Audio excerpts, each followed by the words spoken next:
Bon. Bonjour à tous. Peut-être je vous demande s'il vous plaît de prendre votre place. On va commencer pour ne pas prendre du retard. Bon. Donc je suis heureuse et en compagnie de toute l'équipe du Gérontopole du CHU de Toulouse de vous avoir ici, de vous accueillir et bien sûr de vous donner la bienvenue. Quand j'ai réfléchi à dire quel est le mot d'accueil que je voulais dire par rapport à aptitude, finalement la phrase résumée qui est venue,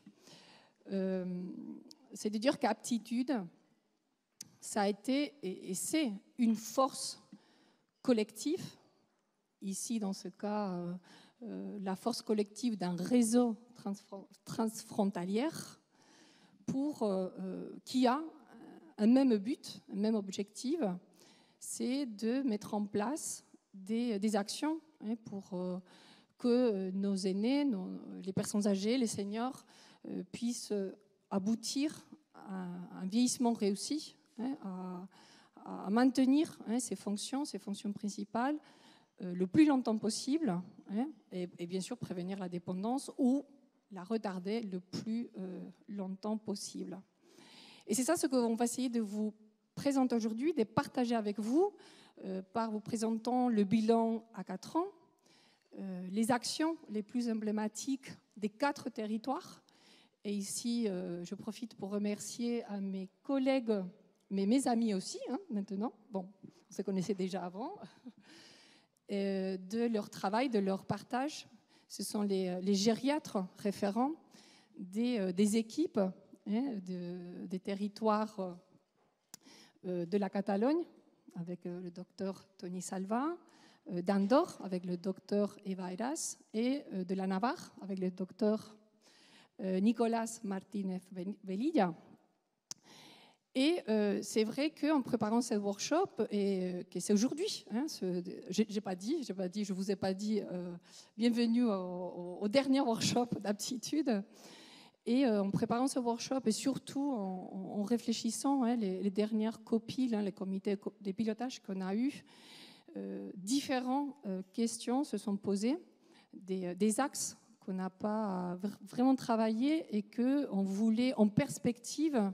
Et on s'est posé la question quels sont les axes, où est-ce qu'on aimerait aller, et des sujets comment consolider la médecine participative, la médecine digitale, tout le sujet de la santé mentale de nos aînés, de l'isolement social, la vulnérabilité sociale. Et c'est la deuxième partie de cette journée. Et je remercie aussi à tous les intervenants extérieurs aptitudes qui sont venus partager leurs idées, leurs connaissances. Je voudrais remercier aussi, et ça me paraît extrêmement important, à Fanny Paris, à Elodie Lestimé, chef de projet, qui ont mis beaucoup d'énergie et des heures de travail pour organiser ce workshop. Et enfin, pour finaliser, remercie votre présence, à vous que vous êtes en présentiel, mais aussi on n'oublie pas à ceux qui sont en distanciel. Et j'aimerais passer la parole à mes collègues pour faire aussi un mot d'accueil, pour finaliser avec professeur Bruno Velas, responsable du Gérontopole de Toulouse. Merci beaucoup, Maria. Je crois que nous allons répéter certains mots de bienvenue. Moi aussi, je souhaite donner la bienvenue à tous ceux qui sont ici en présentiel et tous ceux qui sont aussi connectés par visioconférence. Il s'agit de la réunion finale de l'atelier du projet Aptitude. Et nous devons donc faire un bilan sur ces dernières années de travail. Et maintenant, il faut aussi préparer l'avenir, réfléchir à l'avenir. Ce projet Aptitude, comme nous l'avons dit dès le début, souhaite créer un écosystème dans chacun des territoires sur lesquels nous sommes en train de travailler afin de promouvoir des actions qui permettra d'obtenir un vieillissement en bonne santé. Et c'est un écosystème qui va au-delà des services de gériatrie des hôpitaux. C'est un système qui doit inclure les soins primaires, les services sociaux et inclure toute la communauté, toute la société en général. Nous sommes uniquement au début du chemin. Nous venons à peine de démarrer et nous espérons que l'on pourra encore étoffer ce projet. Je ne pense pas qu'on doit faire une analyse détaillée maintenant, mais je pense qu'il y a deux faits qui ont influencé le développement d'aptitude. Et le premier, ça a été la pandémie. Le Covid-19, 2 ans de pandémie au milieu d'un projet de 3 ans, eh bien, forcément, cela a impliqué des efforts et certaines difficultés. Mais malgré tout, Aptitude a pu aller de l'avant et a pu mener à bien des actions dans chacun des territoires. Et puis, il y a un deuxième aspect qui est un peu plus technique. Je pense que ça a été l'arrivée d'ICOP. Parce que lorsqu'on a démarré il y a 4 ans, en juin, et je voudrais maintenant faire un petit rappel, à l'époque, en juin 2018, il y avait John Baird et M. Carvalho qui nous expliquaient ce qu'était ICOP. Et à l'époque, il y a eu un grand débat. Eh bien, ICOP a également contribué au développement de ce projet, au débat et également certains des sous-projets que nous menons à bien aussi à l'intérieur d'ICOP. Et je voudrais aussi remercier mes collègues. Travailler dans ce projet a été quelque chose de facile. Je pense que les collègues et les amis de Toulouse, de Navarra, d'Andorra, eh bien, nous avons tous travaillé avec des langues différentes, le catalan, le castillan, le français, parfois en anglais aussi, et tout mélangé. Mais malgré ce chaos linguistique, entre guillemets, eh bien, nous avons pu nous comprendre. Et je pense que l'équipe de Toulouse a rendu les choses faciles et agréables, car il a non seulement cette capacité technique scientifique, mais aussi la capacité de rendre les choses plus faciles et le travail agréable.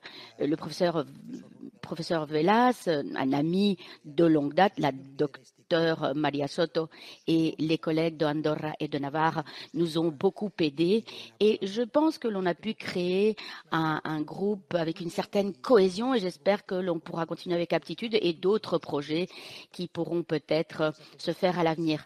Donc, bonne chance pour l'avenir aussi et merci beaucoup. Merci beaucoup, mon Tony. Tu as très bien résumé tous les axes de travail. Pour nous, en Andorre, eh bien, c'est un honneur d'être ici parmi vous tous, moi et mes équipes, et pouvoir partager ce qu'on a fait dans les différents territoires et ce que l'on a fait en Andorre.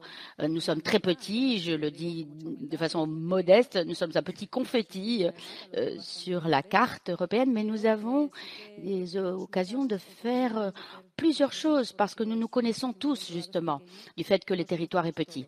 Grâce à Aptitude, grâce à ce projet, nous avons pu créer un portefeuille de services de gériatrie, mais qui va au-delà de la gériatrie parce que nous sommes proches des personnes. Nous sommes passés de la médecine pour guérir à la médecine de prévention grâce à Aptitude, mais aussi grâce à ICOP, qui nous permet d'avoir ce regard un petit peu différent du regard que nous avons normalement.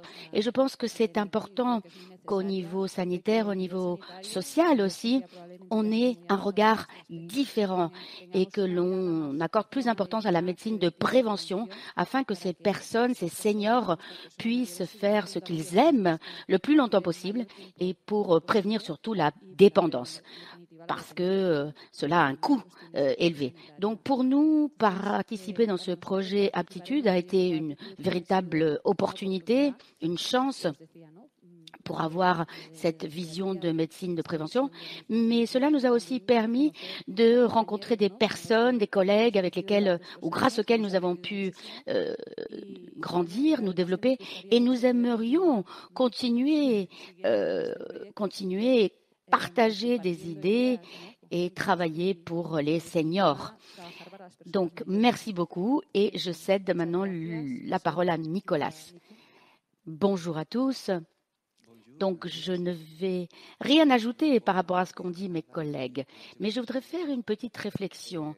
Lorsque nous avons commencé à travailler ensemble, je ne connaissais personne de l'autre côté de la frontière et maintenant nous avons rencontré des tas de personnes. C'est un véritable luxe de travailler avec tous ces collègues, de venir ici dans la ville de Toulouse. Je voudrais vous remercier pour votre accueil fabuleux chaque fois que l'on vient.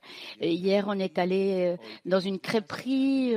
Aujourd'hui, nous allons aller écouter du jazz. Donc, toutes ces personnes sont devenues des amis maintenant. Donc, je voudrais remercier toutes les personnes qui sont derrière et je ne dirai rien d'autre, je ne rajouterai rien d'autre. Je cède la parole au professeur Velas. Merci. Donc, pour ma part, je voudrais remercier toutes les équipes pour tout le travail qui a été fait, spécialement Neda Tavassoli et toutes les personnes autour d'elle pour avoir porté ce projet jour après jour. Parce qu'on sait que c'est toujours difficile quand il y a un projet qui arrive, il y a des difficultés, il faut les mener à son terme, c'est toujours compliqué.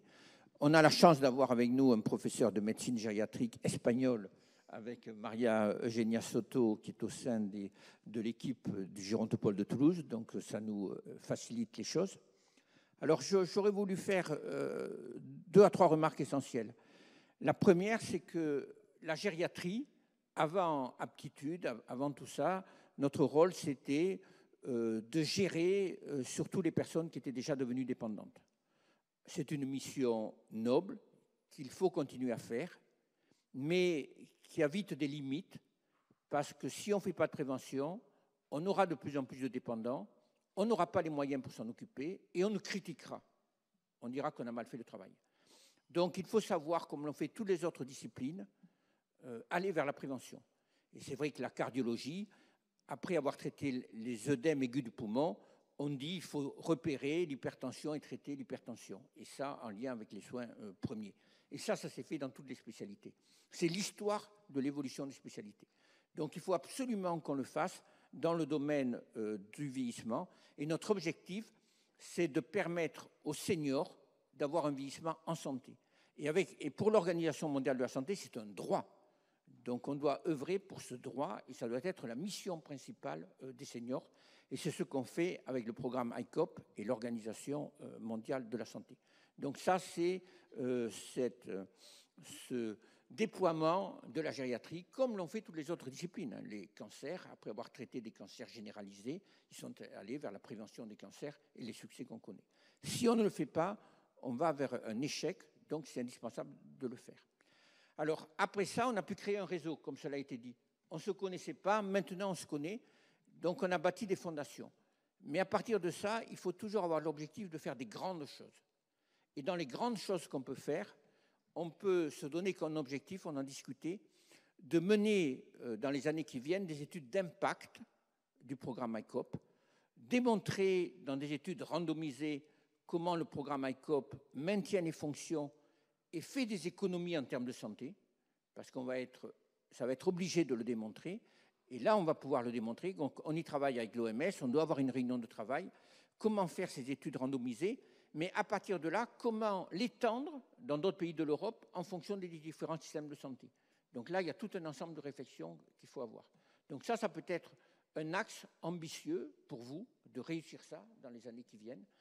Et le second acte, c'est de réfléchir aux barrières. Et on a pas mal de barrières éthiques. Par exemple, il y a une certaine discrimination en fonction de l'âge. Maintenant, il n'y a plus de discrimination en fonction du sexe, il n'y a plus de discrimination en fonction de la race, il n'y a plus de discrimination pratiquement pour rien, mais ça persiste en fonction de l'âge. Et ça à tous les âges de la vie.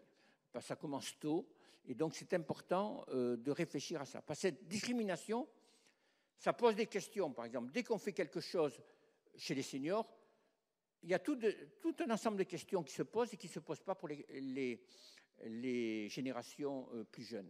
Par exemple, les traitements sur la maladie d'Alzheimer, de suite on a dit les anticorps monoclonaux, ça coûte très cher. Alors que dans le cancer, c'est le même prix. l'efficacité n'est pas plus importante dans de nombreux cancers, mais il n'y a pas eu tous les débats qu'on a eu pour la maladie d'Alzheimer, parce qu'il y a quand même cet agisme qui existe. Quand on veut faire de la prévention, on nous dit, mais est-ce que c'est éthique de faire de la prévention?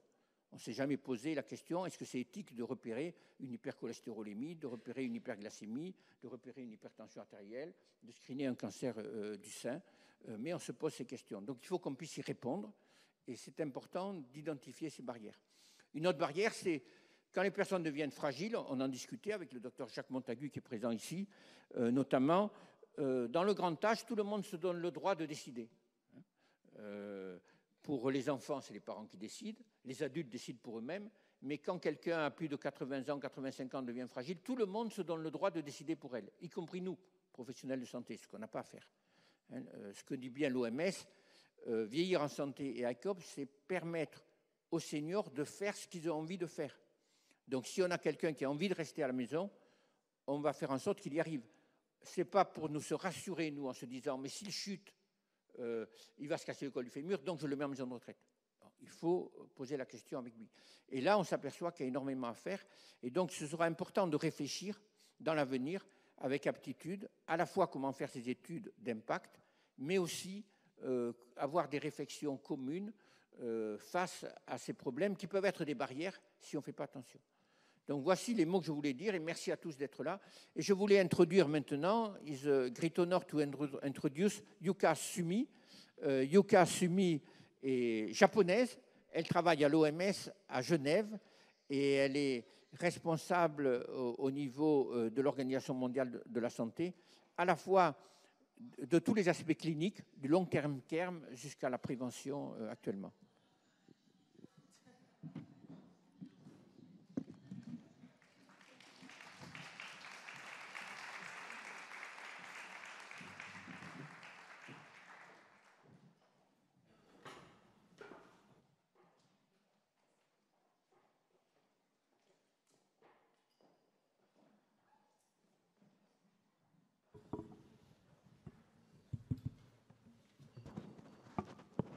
Bonjour à tous, je parlerai en anglais aujourd'hui, non pas en japonais, mais ni en français ni en espagnol, donc n'hésitez pas effectivement à mettre vos écouteurs si vous souhaitez suivre l'interprétation en français ou en espagnol. Un grand merci de m'accueillir ici aujourd'hui, je suis ravie d'être présente parmi vous et de comprendre comment est-ce que le programme ICOP a été mis en œuvre dans vos pays, mais aussi à l'échelle internationale. Alors aujourd'hui, j'aimerais revenir sur la situation actuelle à l'échelle internationale de l'approche ICOP. Depuis 2017, nous avons développé l'approche ICOP et nous avons mis en place des outils de mise en œuvre que vous connaissez déjà et qui visent donc à faciliter la mise en œuvre. Nous avons le manuel, nous avons l'application ICOP. Et ces outils ICOP nous permettent d'aider les décideurs politiques, les professionnels de santé à apporter une approche intégrée à la prise en charge des personnes âgées. Alors avant donc d'aborder l'approche ICOP, j'aimerais revenir sur la décennie pour le vieillissement en bonne santé de l'ONU de 2021 à 2030. Il s'agit ici d'une coopération à l'échelle mondiale qui permet de rassembler différents secteurs et différentes parties prenantes, notamment des gouvernements, la société civile, les organisations internationales, les professionnels, les universités, les médias et le secteur privé. Et par le biais donc de ce projet Aptitude, vous travaillez justement dans le cadre de cette décennie du vieillissement en bonne santé.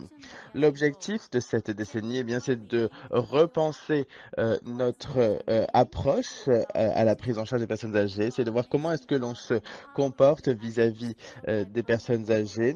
Faire en sorte effectivement que l'on ne pense pas en termes d'âge chronologique. Nous savons très bien effectivement que cela ne suffit pas. Il faut prendre en considération la fonction, il faut prendre en compte les préférences, les objectifs, les valeurs de chacun. Nous devons aussi nous assurer que les communautés puissent développer les capacités des personnes âgées, faire en sorte qu'elles puissent continuer donc à contribuer à la société et faire en sorte que les communautés puissent justement tirer profit de ces capacités et faire en sorte que les personnes âgées puissent aussi faire ce qu'elles souhaitent faire. Il s'agit aussi donc d'apporter des soins primaires de manière intégrée dans toutes les institutions donc de santé. Il ne s'agit pas effectivement d'oublier l'importance des soins gériatriques, mais il s'agit aussi d'intervenir à l'échelle des soins primaires, secondaires et tertiaires. Ces différentes équipes doivent travailler ensemble pour pouvoir apporter une meilleure prise en charge des personnes âgées. Nous comprenons effectivement que dans différents pays, les soins primaires, eh bien, ce sont le premier point de contact pour les personnes âgées. Que ce soit effectivement pour un simple contrôle du diabète, par exemple, eh bien, ces premiers contrôles de première ligne permettent justement donc de détecter les capacités intrinsèques des personnes âgées, à savoir les capacités physiques et mentales. Et enfin, eh bien, il faut aussi garantir un accès à long terme aux soins pour les personnes âgées qui en ont besoin. Nous devons faire tout notre possible pour maintenir les capacités intrinsèques de ces personnes âgées par le biais de l'approche ICOP. Mais le vieillissement physiologique, bien sûr, peut avoir un impact sur ces capacités intrinsèques. Et lorsqu'on a une personne qui justement connaît une perte de capacité significative, eh bien, dans ce cas-là, ils vont devoir se tourner vers d'autres personnes pour assistance ou une communauté ou un centre de soins, un EHPAD ou autre. Nous devons respecter, bien sûr, la dignité des personnes âgées, essayer de comprendre quel type d'assistance ces personnes souhaitent recevoir et comment les aider au mieux. Alors, en ce qui concerne donc les soins intégrés, eh bien, il s'agit de mettre en place un continuum de soins qui permettra donc d'orienter les personnes âgées vers les services donc sociaux et de santé qui soient appropriés, qui soient centrés sur la personne et ce d'une manière coordonnée, pour justement donc prendre en charge au mieux les capacités intrinsèques et les capacités fonctionnelles des personnes âgées. Alors, je suis sûr que vous connaissez tous effectivement ce que sont ces capacités intrinsèques, mais tout le monde ne sait pas forcément comment les prendre en charge. Et comme vous pouvez le voir donc sur la droite, dans le cadre de mise en œuvre, on voit effectivement qu'il est essentiel de mettre la personne concernée au centre donc de ce continuum de soins afin donc d'optimiser au maximum ses capacités intrinsèques et renforcer donc les capacités fonctionnelles. L'objectif étant donc de s'assurer que nous puissions apporter les soins cliniques et de santé nécessaires pour ces personnes. Donc, vous travaillez essentiellement à l'échelle clinique, mais il s'agit aussi d'appliquer cette même approche dans le secteur des services ou dans le secteur politique également. Nous devons essayer de voir comment aligner le système de soins, comment faire en sorte qu'il y ait une approche intégrée de prise en charge des personnes âgées. Et donc, il y a plusieurs phases de mise en œuvre de ce programme ICOP. Nous avons donc 3 phases de mise en œuvre. Et aujourd'hui, eh bien, je vais revenir sur la première étape.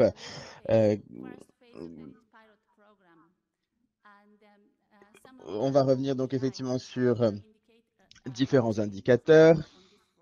Malgré effectivement la pandémie de Covid, nous avons réussi à mettre en œuvre donc la première étape de ce programme pilote. La première étape eh bien, vise à vérifier donc si c'est un programme qui est adapté et qui peut être appliqué. Donc le contrôle de la compatibilité, et nous avons fait en France, en Inde, en Chine et dans d'autres pays également. Nous avons aussi donc une étude à l'échelle macro. On essaye effectivement de donner un questionnaire à des professionnels de santé qui prennent en charge des personnes âgées au quotidien. Et puis il y a aussi donc le cadre de mise en œuvre à l'échelle méso et micro. Et il s'agit de voir comment véritablement mettre en place une approche de prise en charge intégrée. Donc, voici la méthodologie que l'on a appliquée pour cette première étape. Nous avons donc lancé le questionnaire micro par le biais donc des professionnels de santé en France, en Andorre, en Chine et en Inde. Dans cette étude micro, eh bien, nous nous sommes concentrés sur le parcours de soins ICOP avec donc les différentes étapes. Première étape, donc dépistage, puis plan de soins personnalisé, fléchage du parcours de soins et suivi du plan d'intervention. Quatrième étape, donc implication des collectivités et soutien donc aux aidants. Et cinquième étape, donc la participation de la communauté et le soutien des aidants. Donc, il s'agit effectivement de voir à quel point il est possible de changer les pratiques médicales en place. Et c'est très difficile, effectivement, puisque les professionnels de santé sont traités pour dépister les maladies, les prendre en charge et les traiter. Mais tout le monde n'est pas formé pour justement détecter la perte de capacité intrinsèque. Et à l'échelle méso et macro, eh bien, nous avons un système de points qui nous permet justement de faire le bilan sur la situation actuelle et chaque pays eh bien, peut évaluer à quel stade de mise en œuvre ils en sont pour ce programme ICOP. Et donc, vous avez ici un résumé des résultats avec 260 réponses donc provenant de 29 pays du monde entier dans différentes régions, même si effectivement la région Europe est la mieux représentée.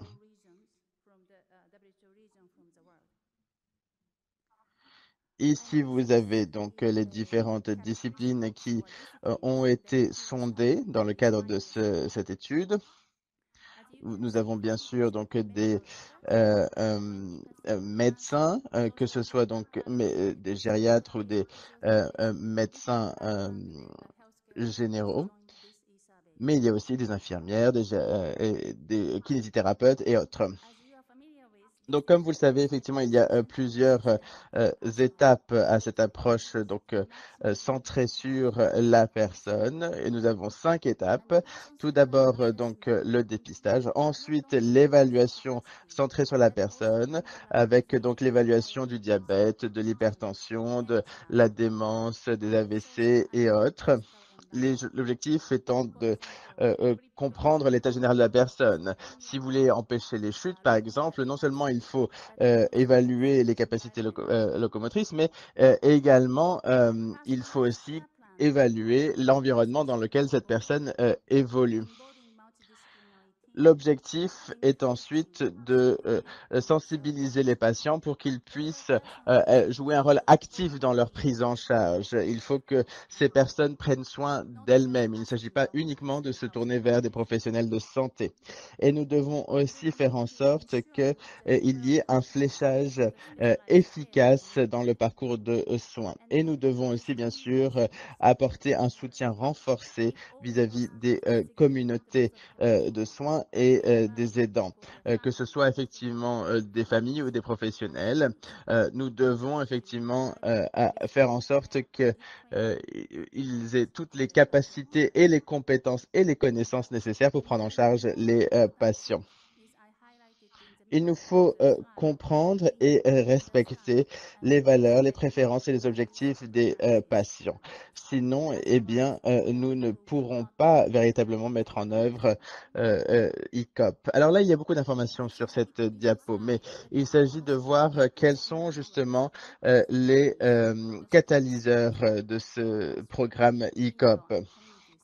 Comme vous pouvez le voir donc sur sur les différentes colonnes, vous avez les différentes étapes, de étape 1 à 5. Et puis sur donc à chaque ligne, vous avez les différentes catalyseurs. Et vous avez donc les résultats, le pourcentage de personnes qui sont d'accord avec ces différents catalyseurs. Et on voit effectivement donc que le soutien aux aidants est particulièrement important. La création d'un réseau local tel que celui que vous avez construit ici, le soutien des autorités nationales et internationales. Et pour la 5e étape, on voit effectivement qu'il est très important de soutenir donc les aidants par le biais donc de la société civile. On voit que c'est ça l'élément le plus important. En ce qui concerne donc les obstacles, eh bien là c'est le temps et les ressources, le personnel qui sont donc les obstacles les plus contraignants, puisqu'effectivement, avec ces différentes étapes, eh bien, il nous faut passer plus de temps avec les patients. Et on voit effectivement donc que cette gestion du temps et cette gestion du personnel restent les obstacles les plus difficiles à surmonter. Alors, pour chaque pays, eh bien, nous avons différentes populations. En France, ce sont déjà plus de 20 000 personnes qui ont été dépistées par le biais de l'application ECOP. Mais vous pouvez voir donc que la situation évolue d'un pays à l'autre, mais on voit bien effectivement qu'il est possible de mettre en œuvre ECOP dans différents pays, quelle que soit la situation. Alors, s'il y a une leçon que l'on peut tirer de cette première étude, de cette première étape, eh bien, c'est que il est important effectivement que chacun puisse parler la même langue. Il est important que tout le monde comprenne ce qu'ECOP est et que chacun effectivement comprenne ce que l'on entend par capacité intrinsèque, par une intervention basée sur les preuves. Et pour ce faire, eh bien, il est important d'avoir un fort engagement de la part des différentes parties prenantes, que ce soit du côté des universitaires, des chercheurs, des décideurs politiques ou des professionnels de santé. Il faut encourager toutes les parties prenantes à discuter ensemble pour mettre en œuvre de la meilleure manière possible l'approche ECOP. Donc ici, on voit comment est-ce que le dépistage peut être effectué. Ici, vous avez le nombre de personnes qui a participé aux différents dépistages et on voit qu'effectivement le nombre varie pour les différentes capacités et pour les différents pays. Et on voit effectivement que toutes ces personnes peuvent être mieux prises en charge parce que justement elles ont passé ce dépistage. Et on voit effectivement donc qu'on peut intervenir plutôt par le biais de cette évaluation et ne pas avoir à attendre que justement la perte cognitive, par exemple, soit trop importante ou qu'elle soit détectée par le biais d'une maladie.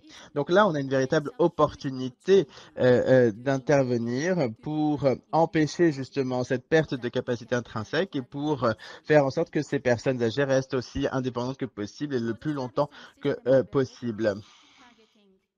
Alors, en ce qui concerne donc le niveau de préparation. On a reçu donc 259 réponses de la part de 35 pays. Si vous avez les différentes catégories des personnes ayant participé à cette étude, des organisations de la société civile, des chercheurs, des responsables politiques. Ici, vous avez donc une présentation des résultats. Sur la gauche, vous avez une représentation donc du score total. Le score le plus élevé possible, eh bien, c'est 52. Et vous avez ici donc la répartition des résultats. On voit effectivement que il y a un taux de préparation qui évolue très fortement en fonction du contexte. Il s'agit donc d'une situation qui dépend bien sûr du système. Mais on voit effectivement qu'il y a une majorité de pays qui sont prêts à mettre en œuvre cette approche ECOP dans les pays à fort revenu. Mais quel que soit effectivement niveau donc de revenus, on voit que dans certains pays, le système n'est absolument pas prêt donc à mettre en œuvre l'approche ICOP, ce qui veut dire que nous devons intervenir très fortement et très rapidement pour renforcer ces systèmes. Donc, les conclusions de cette première étape du projet pilote. Eh bien, on voit qu'il y a une attitude relativement positive vis-à-vis de ce projet de la part des professionnels de santé. On voit qu'il y a par ailleurs un engagement proactif de la part des personnes âgées et de leur communauté, et cela est essentiel si l'on souhaite donc une bonne mise en œuvre à chaque étape donc du parcours de soins. Et on voit que ICOP peut être mis en œuvre dans différents contextes, et qu'il faut prendre en considération bien sûr le contexte local. Cela est essentiel.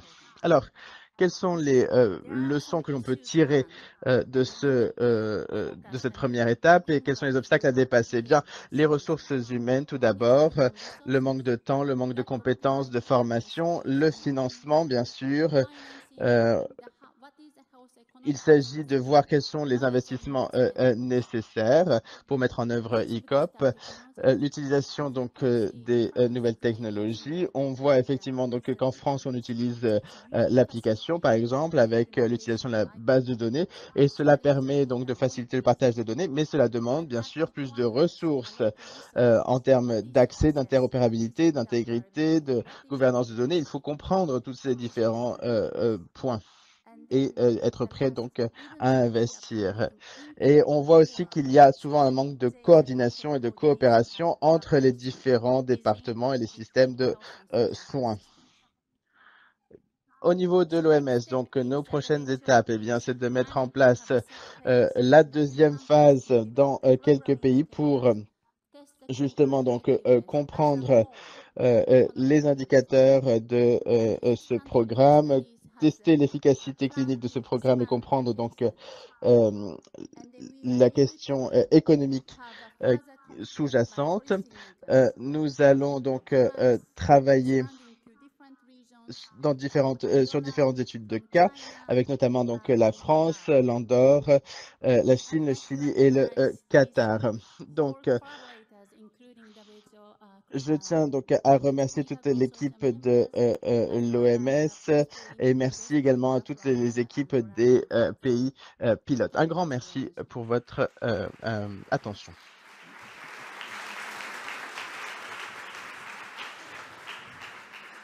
Thank you so much, Yuka, for your speech. Peut-être on peut lancer des questions à Yuka, soit en français, soit en castellano. Sí, en castellano ou en anglais, francés, o como en vous anglais. voulez. En inglés. Don't worry, we translate. Animaros a hacer alguna pregunta. Alors, des questions? Ou sinon en distanciel. Est-ce qu'en distanciel, il y a un système de questions Non.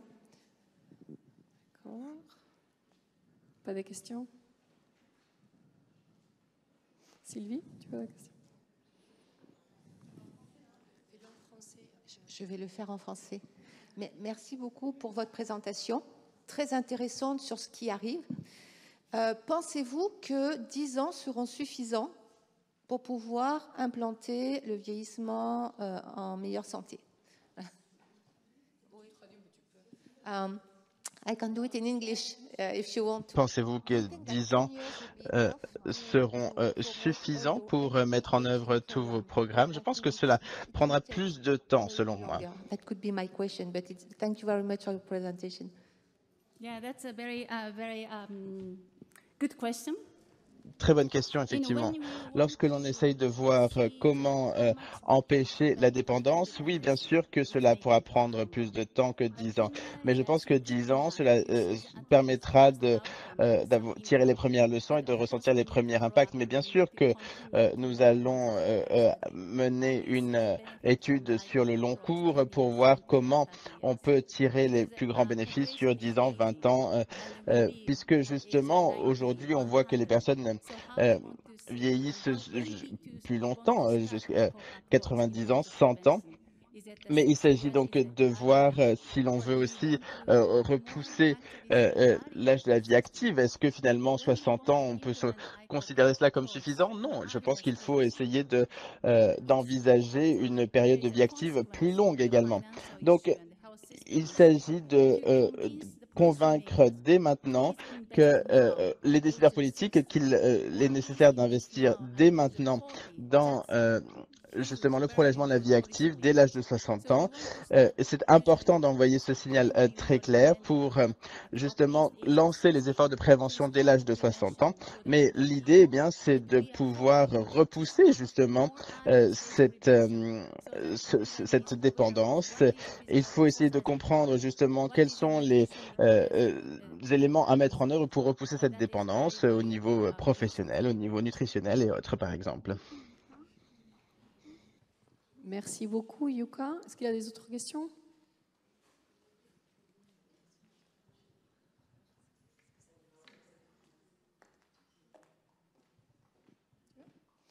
Bon. Y a-t-il d'autres questions? ¿Hay alguna otra pregunta? Et si ce n'est pas le cas, pendant que vous réfléchissez, je vais vous poser une question. Je sais si vous allez mettre vos écouteurs pour pouvoir écouter la traduction, peut-être. Alors, ma question est la suivante. ICOP est conçu pour être déployé à l'échelle internationale et donc ça doit être extrêmement souple pour être adaptable, notamment aux différents niveau de développement des programmes pour les seniors, mais également pour différentes cultures. Et dans la mesure où vous avez cette vue globale au-delà de nos pays, et comment vous voyez cette difficulté pour mettre en place cette stratégie globale en matière de prévention, etc. Comment vous voyez donc tous ces obstacles culturels et le développement dans les différents pays à l'échelle internationale?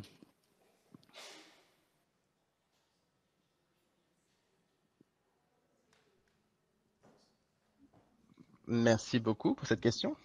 Yeah, thank you so much for question. La mise en œuvre de l'ICOP a été donc envisagée avant la crise de la Covid. Et nous ne savions pas vraiment comment nous allions pouvoir mettre en œuvre ICOP pendant la Covid.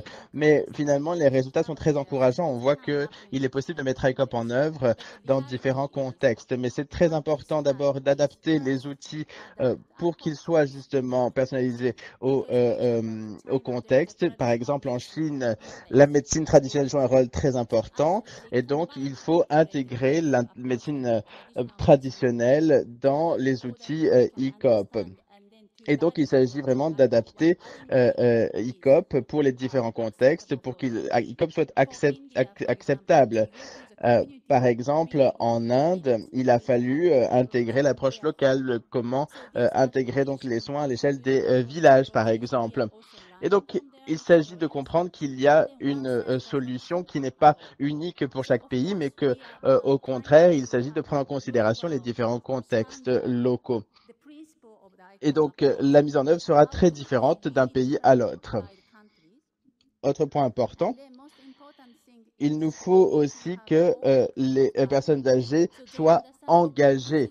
Elles doivent comprendre que ce programme soit ciblé pour eux et leur permettre justement donc d'améliorer leur qualité de vie. Et sinon, eh bien, justement, elles ne voudront pas participer si elles n'y voient pas l'intérêt que cela peut leur apporter. Et par ailleurs, eh bien, il est important que les différentes parties prenantes puissent travailler ensemble. Si, par exemple, pendant le dépistage, eh bien, on détecte quelque chose, si rien n'est fait justement pour apporter une prise en charge par la suite, eh bien, les patients vont se retrouver seuls et perdus. Donc, c'est important que les patients puissent être soutenus par les instituts de santé. Et c'est très important pour que, justement, les patients ne soient pas perdus. Donc, ICOP est disponible en 8 langues, mais vous pouvez imaginer effectivement que cela peut poser des problèmes de barrières linguistiques, notamment dans les zones les plus reculées. Et donc, il est important de pouvoir adapter aussi ICOP au contexte linguistique et culturel. Et par exemple, la chaise, il y a un test de la chaise dans le dépistage, eh bien, c'est un concept qui est très occidental, mais qui n'est pas forcément plus commun dans les pays donc, orientaux. Et donc là aussi, il faut adapter le processus. Je vous remercie.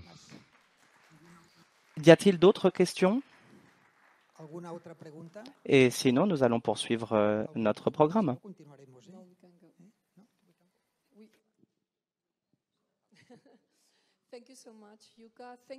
Merci beaucoup, Yuka.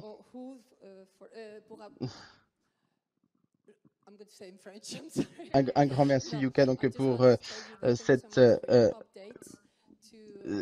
mise au point. Merci donc d'apporter cette vision internationale d'ICOP. Je pense que c'était extrêmement intéressant. Merci beaucoup. Thank you so much. Et je disais que je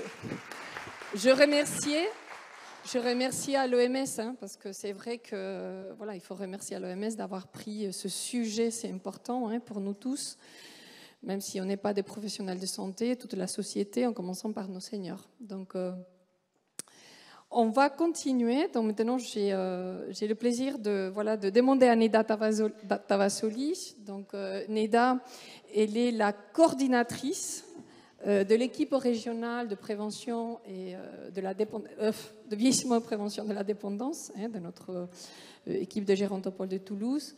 On remercie Neda pour tout la coordination, le travail que tu fais, Neda, avec toute l'équipe, pas que pour Aptitude. Je profite ici de te remercier pour tous les restes des projets qu'on porte ensemble. Et elle va nous présenter donc un bilan qui va rester global des 4 ans, qui a été réalisé d'une façon commune, mais aussi dans chaque territoire, mais de façon très globale, parce qu'après, vous allez voir qu'on va cibler dans chaque territoire les actions. Merci, Neda. Merci, Maria. Donc voilà, je vais présenter alors le bilan à 4 ans de projet Aptitude, agir pour la prévention transpyrénéenne de la dépendance chez les seniors. Alors, le projet Aptitude fait partie du programme européen de coopération transfrontalière Espagne-France-Andorre et qui bénéficie d'un financement européen Fonds FEDER. Nous avons 4 partenaires principaux qui portent le projet. Donc, il y a Navarre Biomed et le centre hospitalier et l'Université de Navarre en Espagne, la Fondation Santé et Vieillissement et l'Université de Barcelone en Espagne aussi, l'équipe régionale Vieillissement et Prévention de la dépendance du Gérontopole du Sèche de Toulouse, qui est le chef de file en France, et le service de santé andorran. Les territoires d'action, donc il y en a 11 dans le projet. Donc en France, nous avons 4 départements transfrontaliers, l'Ariège, la Haute-Garonne, les Hautes-Pyrénées et les Pyrénées-Orientales. En Espagne, on a 4 territoires au niveau de la Catalogne et aussi la Navarre et tout l'Andorre qui participe au projet. L'objectif est de déployer dans la zone transfrontalière des Pyrénées des actions de prévention de la dépendance chez les seniors en créant un réseau associant les expertises pour promouvoir le soin, la formation, la recherche et l'innovation en gérontologie. Alors, le projet se repose sur 4 axes principaux. Le premier, c'est la constitution du réseau transfrontalier vieillissement et prévention de la dépendance. Le deuxième, c'est la recherche, développement et innovation. Le troisième, l'enseignement et la formation. Et le quatrième axe, qui est un axe transversal, c'est la communication qui doit favoriser la diffusion des actions déployées dans le cadre du projet. Alors, je commence par l'axe de constitution du réseau transfrontalier. Alors, les porteurs de projet, les 4 porteurs de projet, qui sont aussi des membres du comité de pilotage, sont à l'origine de constitution et aussi de l'animation du réseau transfrontalier Aptitude. Alors, dans un premier temps, les porteurs principaux ont identifié des référents dans chaque territoire qui sont capables d'impulser des actions et aussi de mobiliser les acteurs locaux. Ensuite, dans un deuxième temps, les référents ont commencé à participer à la constitution des équipes opérationnelles dans leur territoire en intégrant des professionnels qui sont capables de mener des actions de prévention de la dépendance auprès des seniors. Donc, le comité de pilotage est en charge de coordonner ces équipes et aussi d'animer ce réseau transfrontalier. Donc, cette mobilisation se traduit en 2 niveaux. Le premier niveau, c'est l'organisation des réunions des équipes opérationnelles dans chaque territoire. Et le deuxième, c'est l'organisation des workshops transfrontaliers pour réunir l'ensemble des membres et des partenaires du réseau Aptitude. Donc, nous avons organisé 4 workshops dans le cadre du projet, 2 en 2018, un à Toulouse et un en Andorre, un en 2019 à Pampelune, 2 en 2021, un qui a été organisé par l'équipe de Catalogne en virtuel à cause de crise sanitaire. Le deuxième, c'était à Toulouse, en fait, en décembre dernier. Et aujourd'hui, on assiste au 6e et dernier workshop d'aptitude ici à Toulouse. Alors, 11 équipes opérationnelles ont été mises en place dans le projet Aptitude. Donc, on a au total 11 territoires dans le projet, donc une équipe par territoire, avec 165 référents et plus de 2200 membres qui constituent le réseau Aptitude. Concernant l'axe recherche et développement et innovation, donc le projet principal, on peut dire, de cet axe est devenu le programme ICOP de l'OMS ou soins intégrés pour les seniors, et qui venait d'être proposé par l'Organisation mondiale de la santé. Son objectif, donc on l'a bien dit, c'est de permettre au plus grand nombre de vieillir en bonne santé et de réduire le nombre de sujets dépendants de 15 millions d'ici 2025. Donc la méthode méthode proposée par l'OMS est basée sur la surveillance des 6 capacités fonctionnelles de l'individu, c'est-à-dire la cognition, la mobilité, la nutrition, la vision, l'audition et l'humeur. Alors, le programme ICOP se repose sur 5 steps ou 5 étapes. Donc, la première étape, c'est le dépistage ou le step 1. Ici, on utilise un outil simple, vous savez, pour évaluer rapidement les 6 fonctions clés. En cas d'un dépistage positif au niveau d'un des domaines, on passe à l'étape 2, qui est une évaluation approfondie de là où les fonctions touchées. La troisième étape, c'est le plan de soins personnalisé qu'on propose à la personne suite à cette évaluation. Le step 4, c'est la mise en pratique de ce plan et le suivi de parcours de soins de la personne. Et le step 5, qui est une étape transversale, correspond à l'implication des collectivités et des décideurs et aussi le soutien aux aidants. Donc, le projet Aptitude a participé au déploiement du programme ICOP dans les territoires d'aptitude. Concernant l'enseignement et la formation, alors, l'objectif de cet axe était d'élaborer un programme de formation commun pour former les professionnels de santé sur la prévention de la dépendance basé sur le concept ICOP dans tout le territoire aptitude. Donc, c'est l'équipe de Catalogne qui était responsable de l'élaboration de ce programme de formation qui se structure en 3 étapes. La première étape est la formation des professionnels de santé à la prévention de la dépendance en pratique clinique. La deuxième étape correspond à l'élaboration d'une intervention multidomaine pour le maintien de l'autonomie et la prévention de la dépendance pour les personnes âgées, qui est le programme AMICOP. Et la troisième étape est la formation des professionnels pour déployer les ateliers multidomaines AMICOP auprès des personnes âgées. Et à savoir que l'équipe de Navarre a largement participé à l'élaboration de ce programme, en particulier au niveau de l'étape 2 sur l'élaboration d'un ICOP pour le domaine activité physique avec le programme Vivifrail qui a été réactualisé dans le cadre d'aptitude. Concernant la communication, pour favoriser la diffusion des informations et les outils qui ont été déployés dans le cadre de projet Aptitude, nous avons créé un site internet qui est accessible en français, en espagnol et en catalan. Alors sur ce site, vous retrouvez des informations sur le réseau Aptitude, sur les workshops réalisés, sur les formations proposées par différentes équipes, sur les projets de recherche et aussi vous trouvez le contact des équipes projets en Andorre, en France, à Catalogne et aussi à Navarre.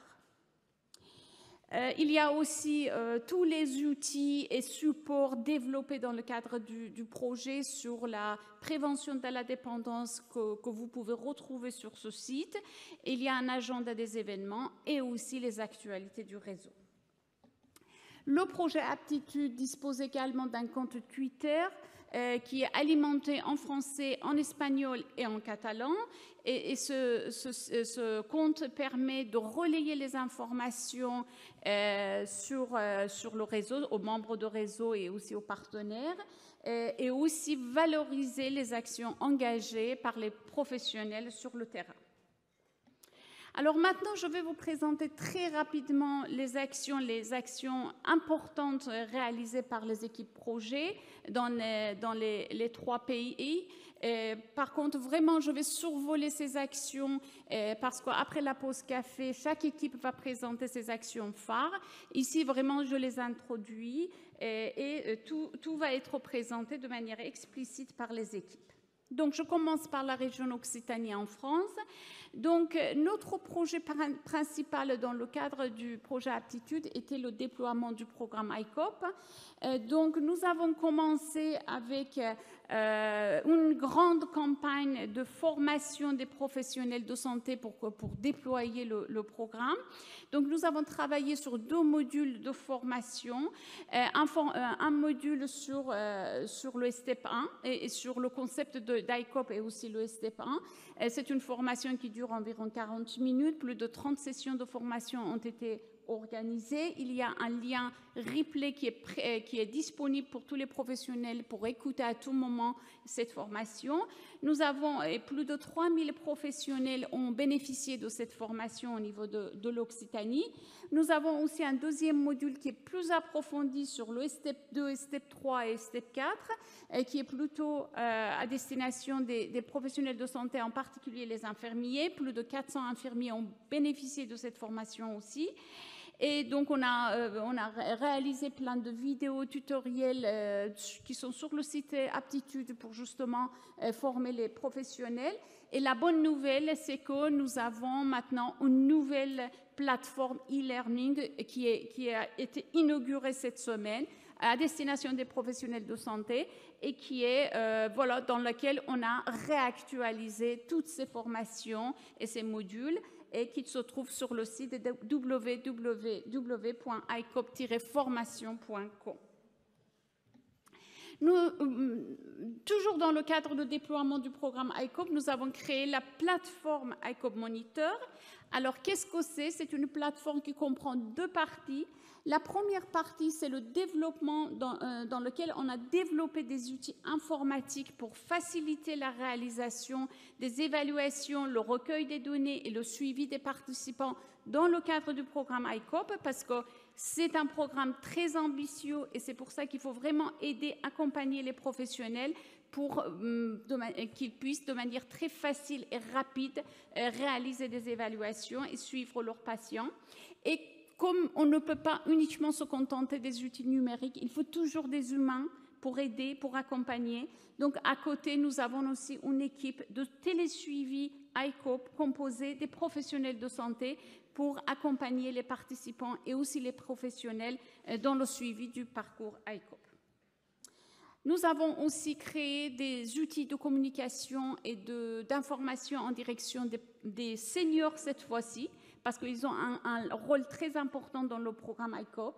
Donc, il s'agit des flyers, des posters, des tutoriels et aussi un film de promotion d'application ICOP Monitor qui a été vu plus de 10 000 fois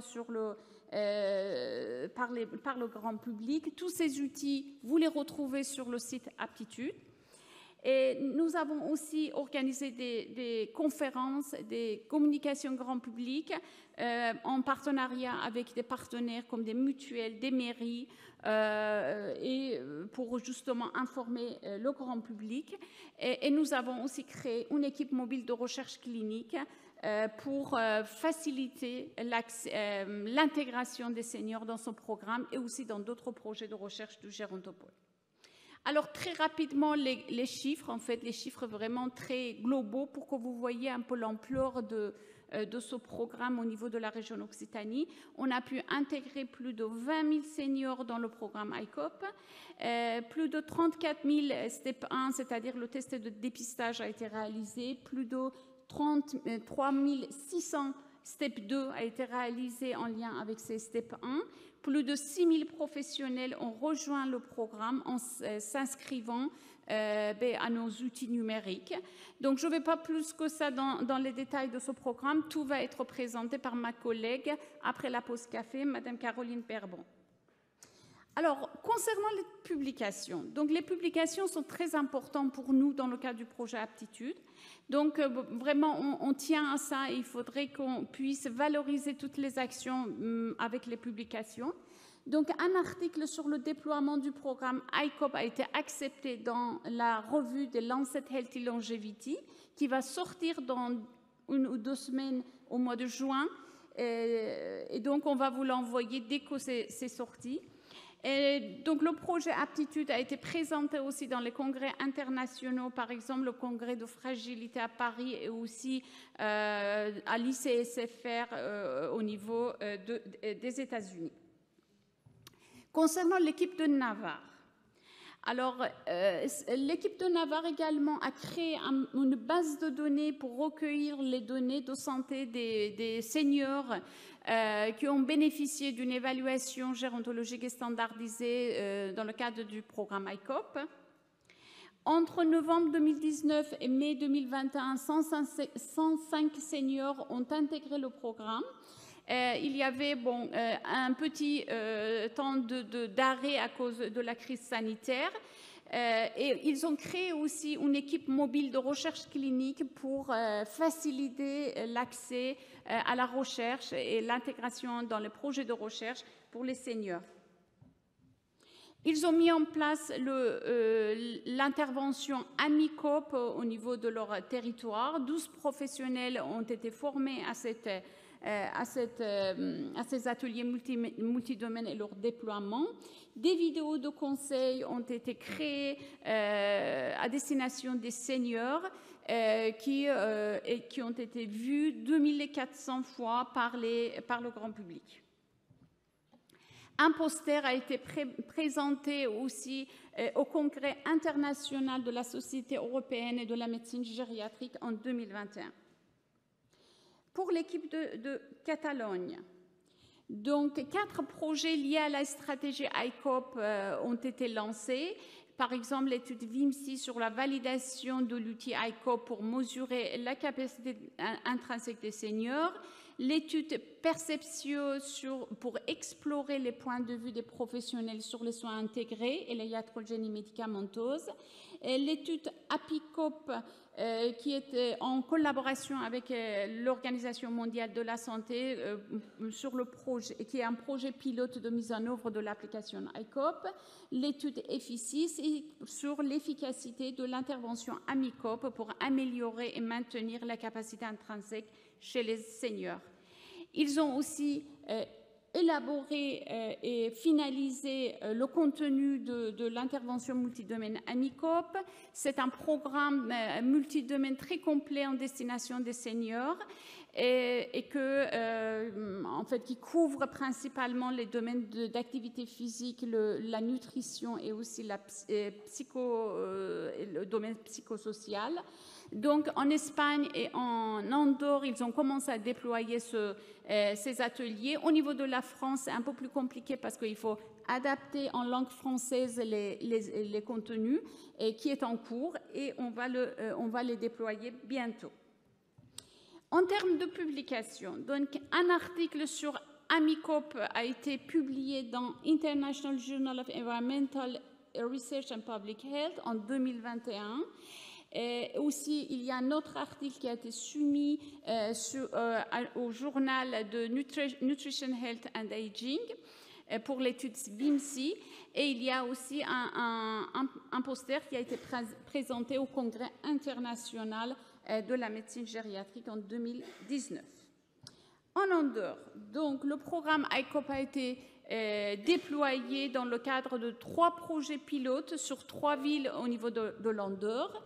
À Canilleux, qui est une ville de 4400 habitants en intégrant 72 seniors en 2020. En 2021, à San Julià de Lòria, une ville de 9000 habitants avec 137 seniors intégrés. Et à Escaldés, en Gordanie, en 2022, avec 245 seniors intégrés pour une ville de 14 000 habitants. Donc, je ne vais pas dans les détails, tout sera présenté par l'équipe d'Andorre.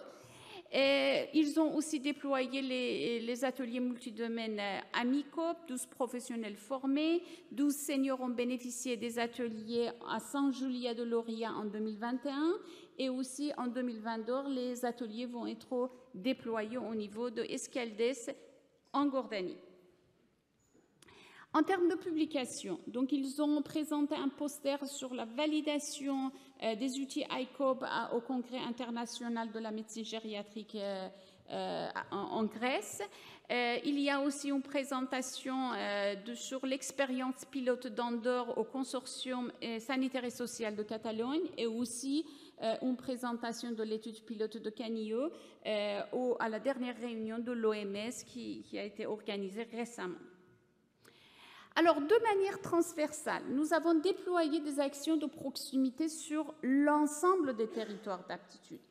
Quelles sont ces actions? Alors, l'objectif, c'est de repérer et prendre en charge les sujets âgés à risque de perte d'autonomie dans une démarche de prévention de proximité d'aller vers, c'est-à-dire en allant au plus près des seniors et aussi en sortant de l'enceinte de l'hôpital, en créant des actions hors les murs ou hôpital hors les murs.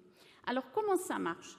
Ça veut dire qu'on essaie de développer, déployer des actions en partenariat avec différents partenaires, par exemple avec les mairies, avec les caisses de retraite, avec les conseils départementaux, etc. Et ensuite, à travers de ces actions, en travaillant avec les partenaires, on repère les sujets qui sont à risque de perte d'autonomie. Et après, avec les professionnels qui sont formés à l'évaluation gériatrique et à la prévention de la dépendance et sur la base d'ICOP, on contacte ces seniors repérés et on leur propose une évaluation gérontologique à domicile ou dans un endroit près de leur lieu de vie, par exemple dans les locaux de la mairie. Et après, on fait cette évaluation. On leur propose un plan d'intervention personnalisé en lien avec le médecin traitant et les professionnels de proximité. Et ensuite, on les accompagne aussi pour mettre en place ces plans, bien sûr en s'appuyant sur les dispositifs de proximité et avec les acteurs locaux. Alors, de nombreux partenariats ont été développés dans le territoire d'aptitude avec différents partenaires. Plus de 30 centres ou services de santé sont impliqués dans ces actions de proximité. Près de 4000 personnes âgées ont bénéficié d'une évaluation à domicile sur le territoire d'aptitude. Le projet Aptitude a également un volet Silver Economy. L'objectif est de favoriser la création de liens entre les industriels, les entreprises, les startups et les professionnels de santé pour aboutir à l'émergence de projets innovants.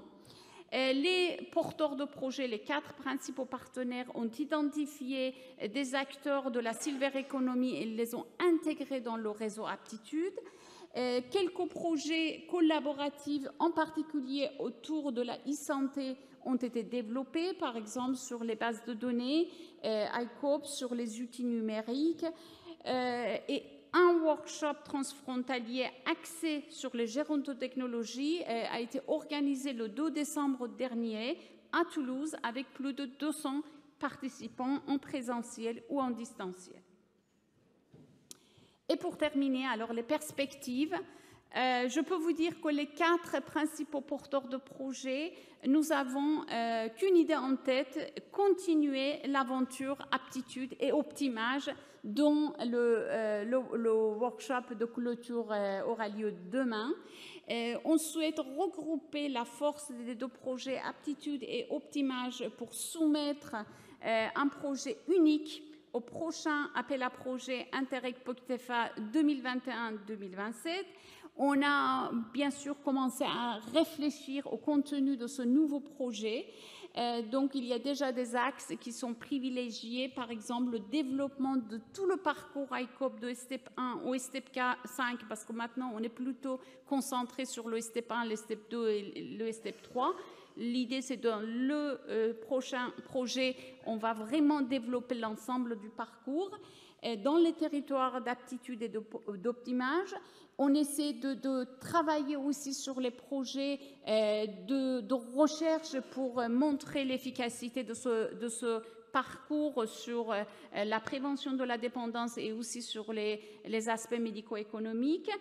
On souhaite cibler les populations vulnérables, améliorer la prise en charge de la santé mentale chez les seniors et aussi améliorer la coordination sanitaire et sociale au sein de la communauté.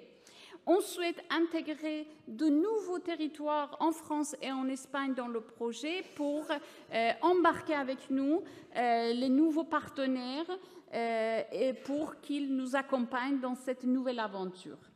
Donc, juste pour finir, donc je voudrais remercier dans un premier temps les principaux porteurs de projets, donc l'équipe de Catalogne, l'équipe de Navarre, l'équipe d'Andorre, qui nous ont accompagnés dans ce travail et dans cette aventure.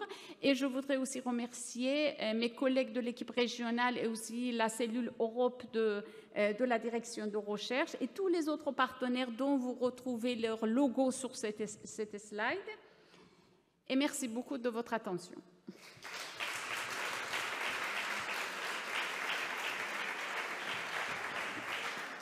Bon, merci Neda pour nous avoir fait cette résumé, ce bilan à 4 ans, pas facile.